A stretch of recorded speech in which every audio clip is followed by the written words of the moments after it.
Muchas gracias, chicos, por primero. Gracias. Al equipo de Wiseline. Ok, en primer lugar, muchas gracias por su paciencia. No soy muy elocuente con la palabra y hacemos lo mejor que se puede. Mucho tiempo que trabajo en fondo, a veces pasa un poco de factura en algunas cosas de la vida personal. Y bueno, me pueden decir Fer, esa es la nada. Y bueno, antes de hablar de mí, y eso lo vamos a dejar para el final en realidad. Voy a contar algo muy personal. Cuando estaba en la universidad, y a veces uno lee noticias para tener un poco de la matriz. Y una de las cosas que estaba leyendo, casualmente sobre automatización en este momento, era algo que dijo una secretaria del Reino Unido, y fue esa frase específicamente.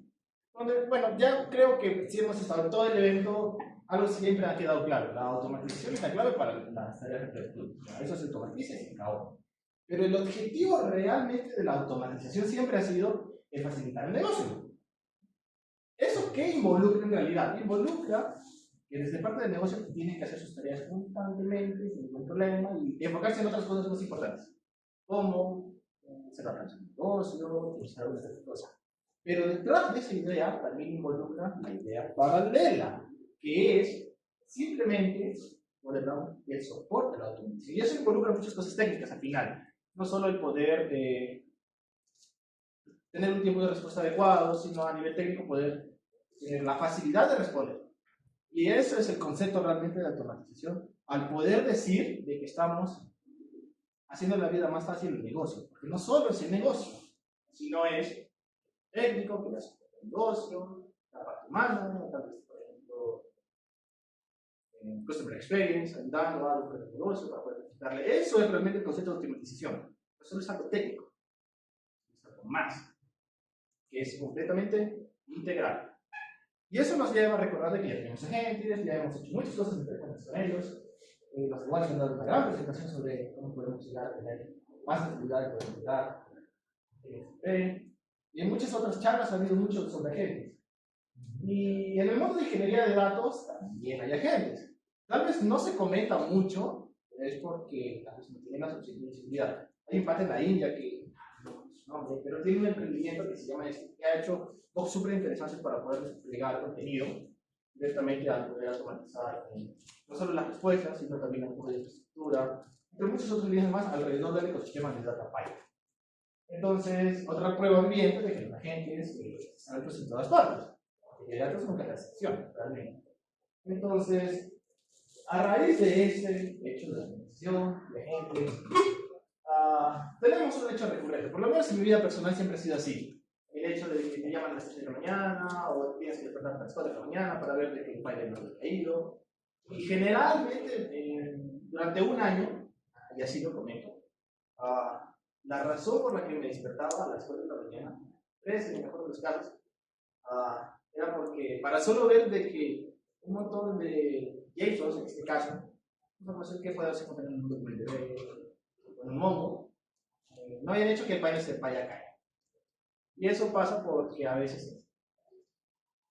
Entonces, ya en retrospectiva, ya un poco, ya fuera de, porque esto es oficialmente, realmente, actué como consultor para esto, en realidad. Y si bien no me dieron los permisos suficientes, no me pueden quitar la experiencia para poder contarlo, en realidad.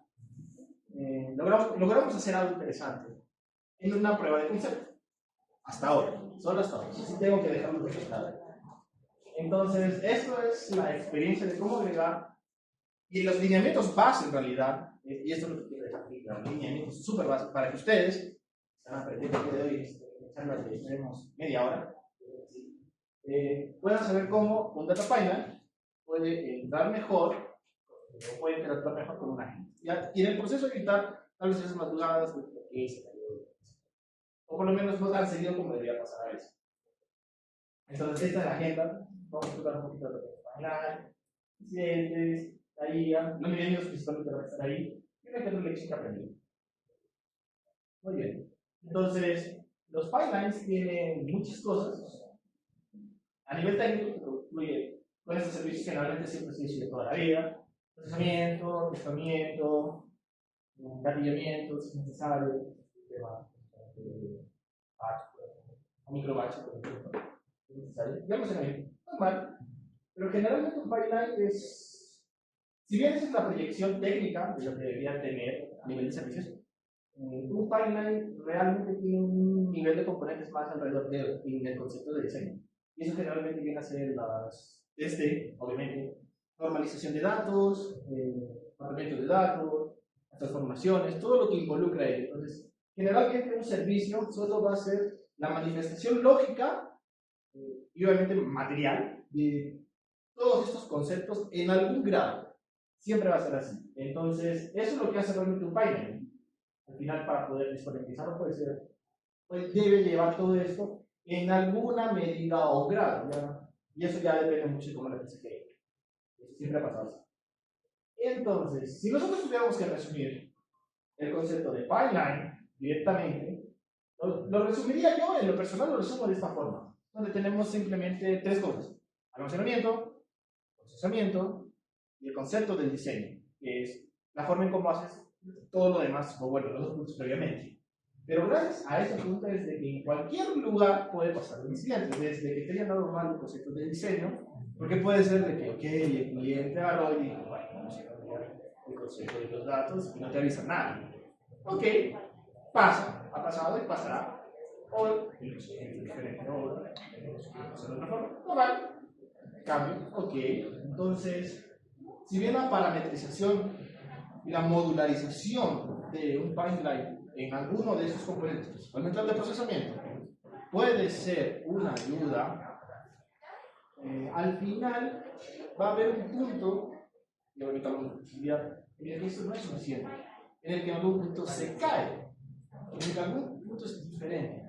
Y eso nos lleva a recordar algo que es súper importante y que a veces me ha pasado a mí, yo lo admito, es pecado mío, cuando éramos jóvenes. Ahorita ya no tanto, pero sí le ha pasado a algunos primos que yo he conocido. Y creo que es normal que a los ignorantes les pasa.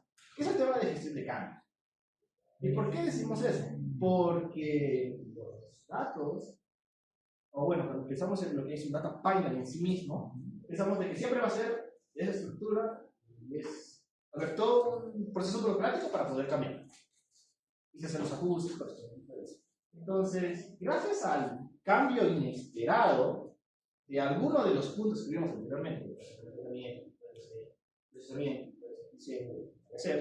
siempre va a causar un problema que te haga despertar a las 4 de la mañana para poder revisar que te hagas.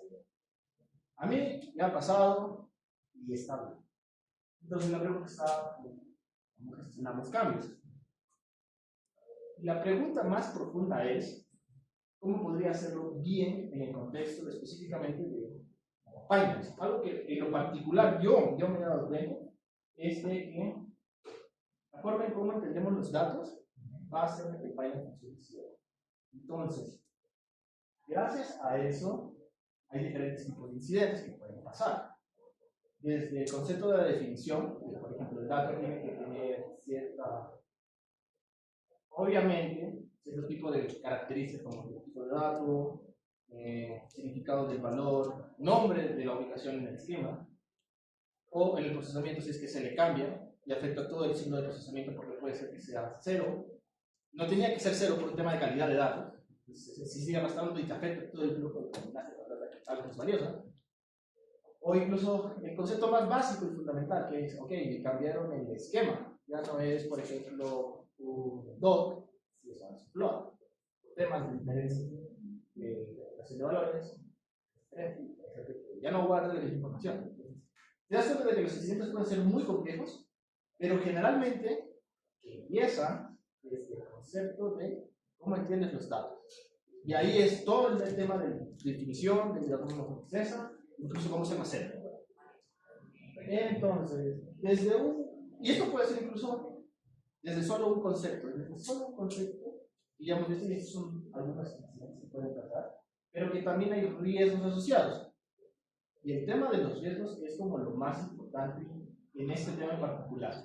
¿Por qué? Porque de acuerdo a cómo yo haga un cambio en los datos, o cómo voy a gestionar la información para ver, voy a hacer de que mi proceso continúe o no, o pueda fallar en algún punto o no. Entonces, ya con esto, tengo que saber las siguientes cosas. Uno, yo puedo saber si mi dato aún está ahí, y si está ahí, es suficientemente válido para poder hacer de que, de alguna forma, yo ponga ese dato y lo ponga en el lugar correcto para que el flujo continúe normal. Y eso no represente un riesgo para el negocio, ni que tengan que reprocesarlo, porque recordemos que estamos automatizando las cosas, estamos haciendo de que fluyan, que tenemos que tomar nosotros, que hacer ellos. Entonces, el riesgo vale la pena y es factible. Entonces, la palabra riesgo, cuando haces cambios en data, especialmente cuando estás en data más cruda, toma un valor importante ahí. Entonces, a ver, simplemente de que, ya, ok, el dato ya no está aquí, ya no se llama, por ejemplo, ley de datos, no se llama solo leyes, ¿es válido? Sí. Entonces, ¿vale el riesgo simplemente renombrarlo o extenderlo? Entonces, esa es la pregunta. Y el tema es, si hay que poder ver que cualquier cosa que yo haga en la modificación de datos, el riesgo no me va a hacer perder la masividad ante el negocio, frente al negocio obviamente, pero también frente al equipo para poder continuar con la implementación. Entonces, ya con todo esto mencionado, conocimiento,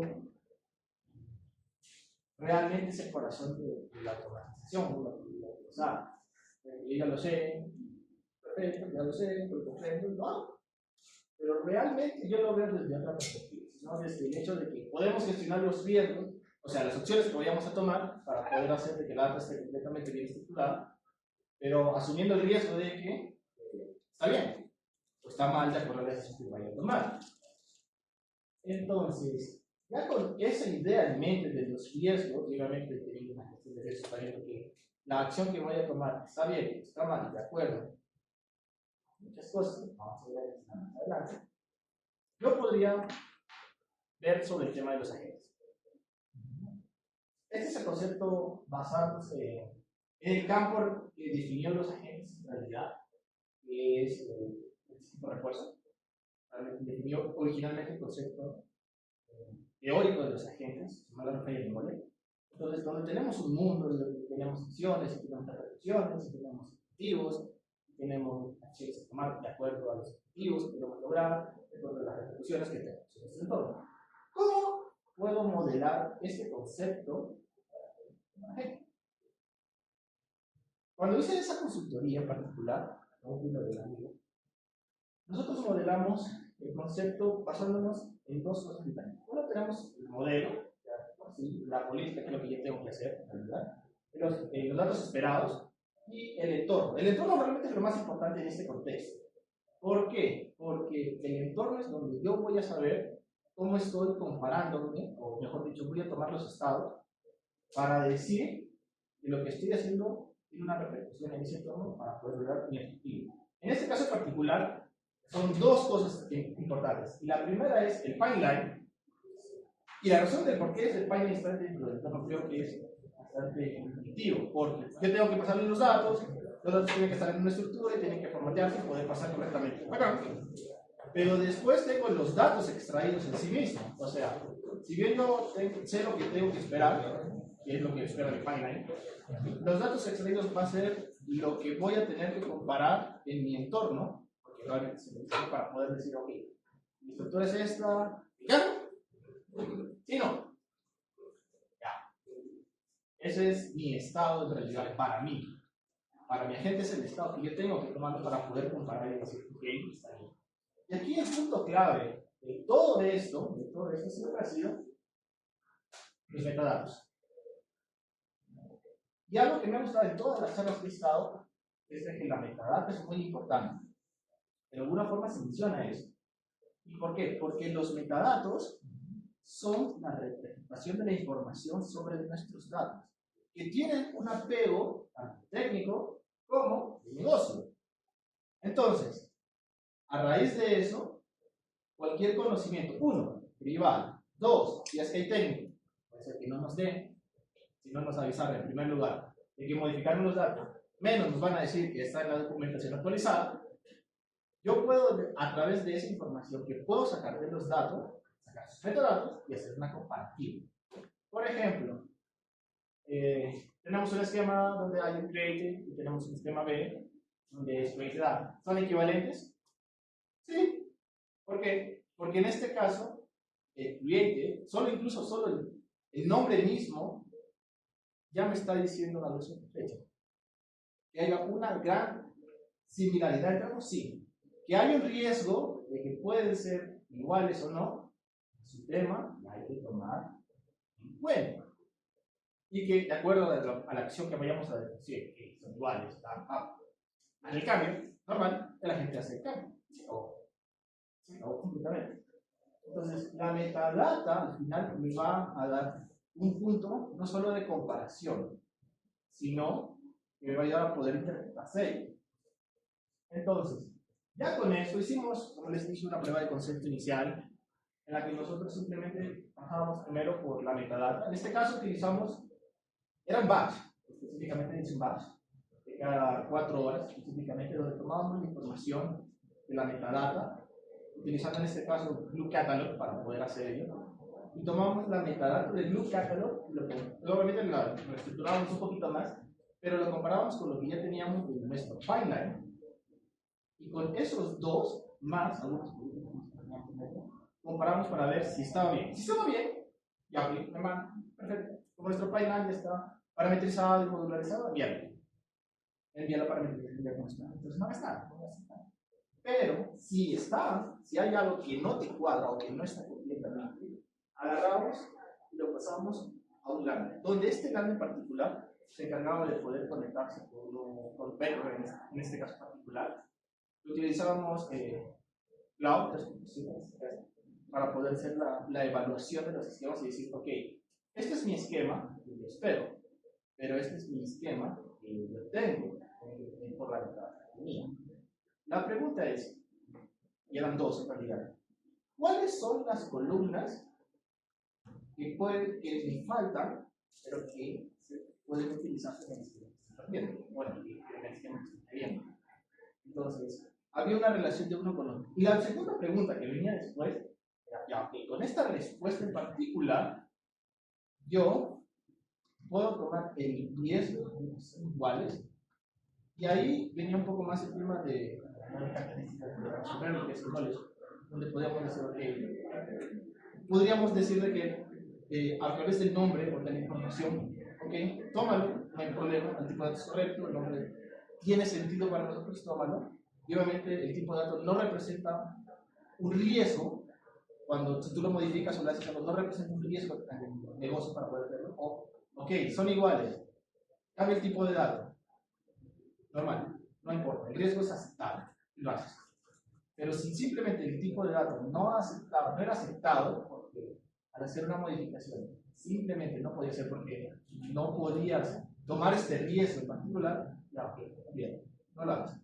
No tomas estos cambios y lo reportábamos. Y el objetivo era al final el poder decir, ok, entonces tengo en algún momento un campo que necesita una revisión manual porque el riesgo es demasiado alto, necesito que alguien lo tome, ya sea alguien que tenga un poco más de experiencia o no. Entonces dijeron, ok, si hay correcciones que son aceptables, las pasas.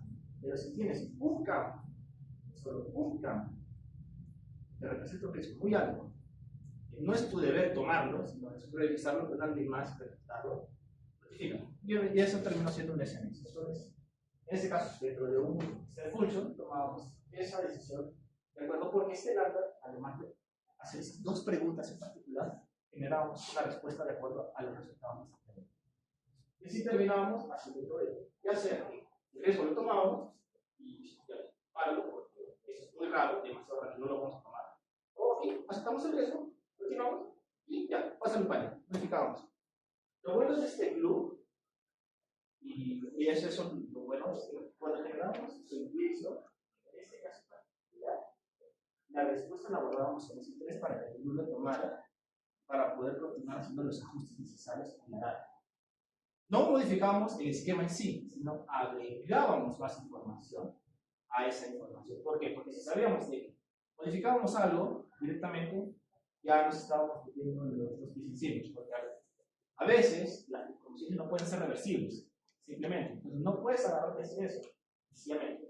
Solo o extiendes el modelo, y eso es siempre fácil, o haces una copia y lo pones en otro lugar, como una especie de y eso está tomando.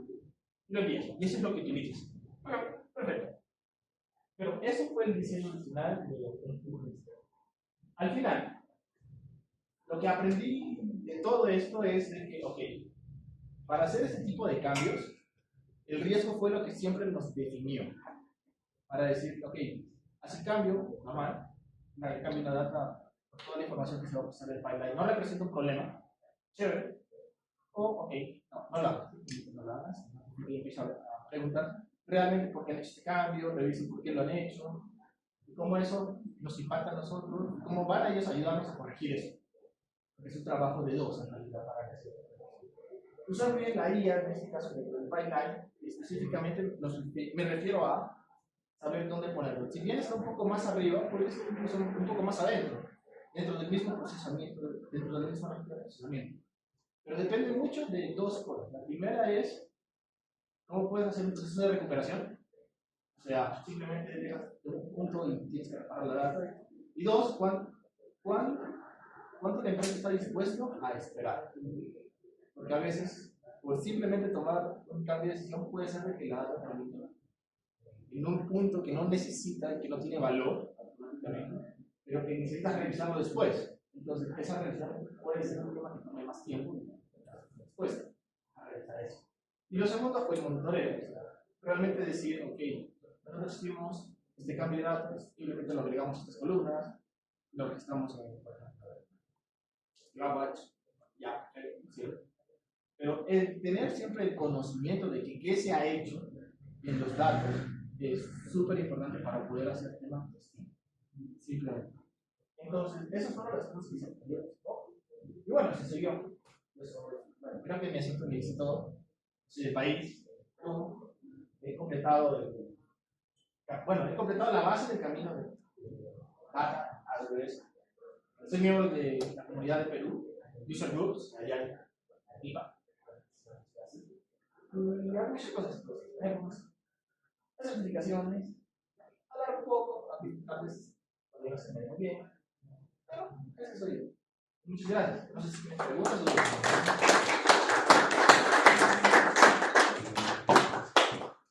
Mande. Tú decías algo sobre el tiempo de espera, cuando estaría dispuesta la empresa a esperar. Correcto. Pero, ¿hay alguna aplicación de esto en el estilo que no sea en batch? Esa es una muy buena pregunta. Por ahora no se ha hecho así, por ahora. Y esto lo digo porque, bueno,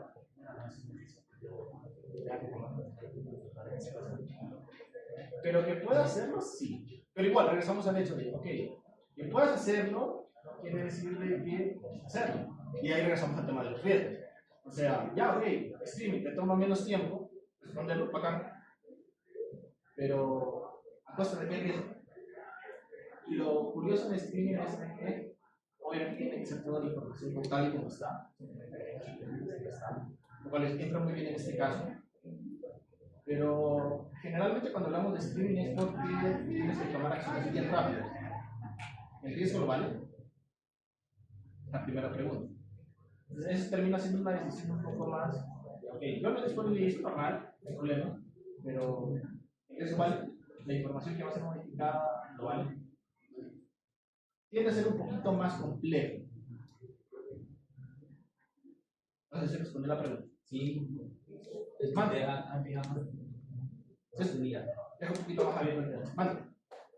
No, primero que todo, gracias. Evidentemente entiendo como que el caso es que está tratando de solucionar y de pronto hasta la pregunta podría ser una solución de lo que siempre es.